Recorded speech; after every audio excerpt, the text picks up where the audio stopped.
Queridos irmãos, hoje é o nosso 11º dia da série de leituras em Cânticos de Romagem, que também pode ser chamado de Cânticos dos Degraus ou Cânticos das Peregrinações.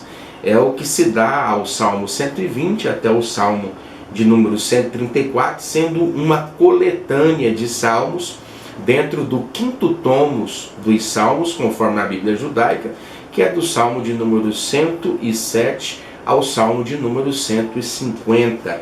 E hoje nós estamos aqui com o Salmo de número 130, e é um salmo que reporta de fato a questão do pecado, ou seja, a forma como eu encaro o pecado que está em mim e a forma como Deus encara as maldades que existem dentro de cada um de nós e como Deus as trata.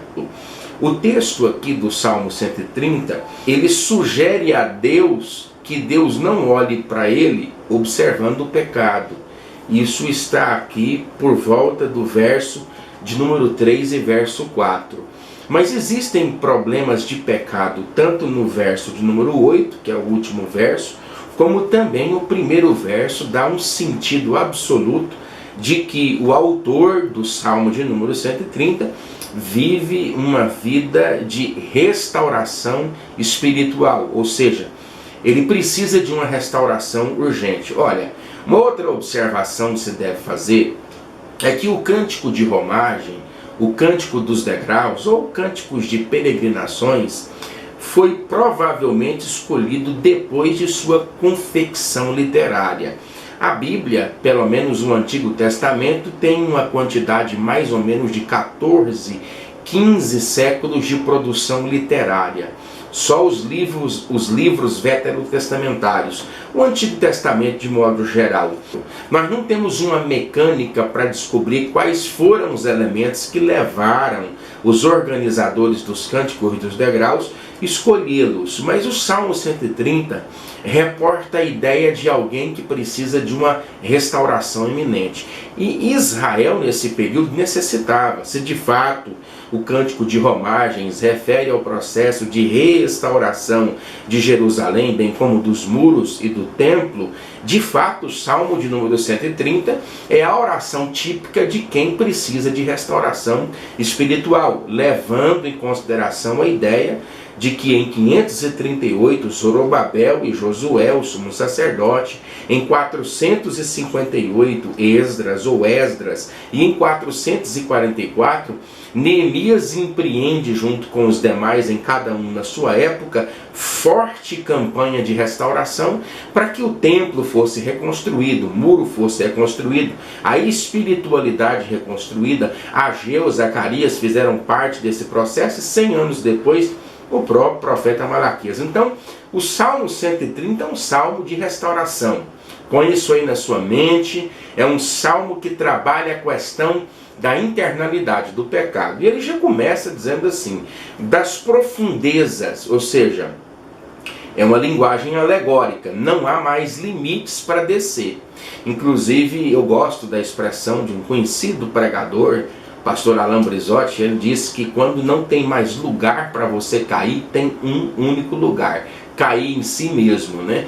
A Bíblia diz que o filho pródigo, caindo em si, disse, voltarei para a casa de meu pai. Então, nas profundezas, não há mais profundo para ir, ele já está profundo, não há mais limite. Então ele diz, das profundezas clamo a ti. Então, primeira lição básica aqui do Salmo 130, chegou no limite da capacidade, chegou aonde não suporta mais, chegou nos limites dos seus sentimentos, não há mais soluções horizontais para atender a expectativa do seu coração, só existe um caminho, clame ao Senhor. Olha aqui, ó, das profundezas clamo ao Senhor.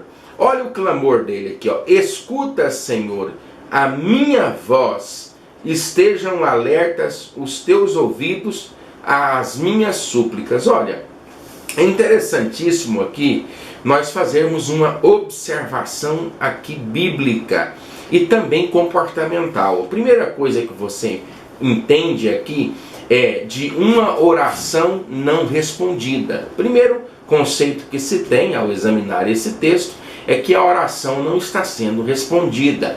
Ele está falando, e a ideia que ele tem aqui é que Deus de lá não está escutando. Essa ideia passa pela sua cabeça, pela minha. É a ideia que nós temos de orar, e Deus não responder. Às vezes vem na nossa mente a ideia de que Deus nem está ouvindo. Daí aonde ele fala, escuta, Senhor. Atende, Senhor, porque uma coisa é escutar, outra coisa é atender. Atendimento fala de manifestação. Escuta fala simplesmente de escuta. Então quando você fala escuta, você está dizendo para Deus, eu estou falando, o Senhor me ouve. Quando você fala, atende-me, Senhor, você quer a resposta. Então não só o salmista precisa que Deus atente para ele, como também ele precisa de uma resposta. Talvez você está aí e precisa não só que Deus te escute, mas que Deus te atenda. Eu quero te profetizar e trazer um conforto para a sua vida. Deus não só tem prazer de te escutar, como também tem pressa em lhe atender. E no tempo certo, a resposta dele virá na sua vida. Aí ele diz o 3, e aqui você tem indícios claros, evidentes de que o problema aqui é o pecado. Olha, se observares, Senhor, iniquidades, quem, Senhor, subsistirá? O que ele está querendo dizer para Deus? Ele está dizendo, Deus, se o fato de pecar ou de viver a iniquidade que vivi, se forem os critérios usados para não me escutar, então o Senhor não pode escutar ninguém, porque todos nós pecamos.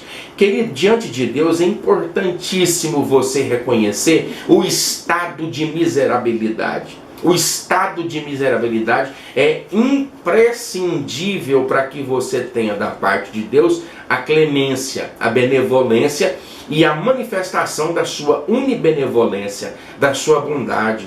Reconheça o seu erro, o seu crime, o seu pecado. Vai para a presença de Deus, porque aquele que confessa e deixa, alcança misericórdia. Contigo, porém, está o perdão, para que te temam. Aguardo o Senhor, a minha alma o aguarda. Eu espero na tua palavra. Querido, que coisa fantástica. Olha aqui, ó. Contigo, porém, está o perdão. Lembra que eu falo muito sobre a palavra porém, portanto, no entanto, todavia?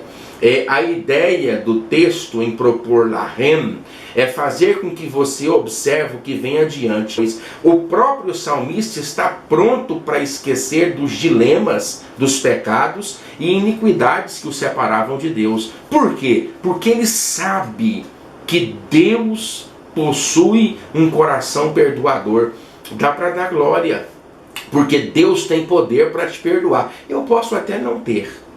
Os teus familiares podem até não ter, mas Deus tem poder para te perdoar. Olha aqui, ó. Aguardo o Senhor, a minha alma o aguarda. Eu espero na sua palavra. Palavra aqui é sentença.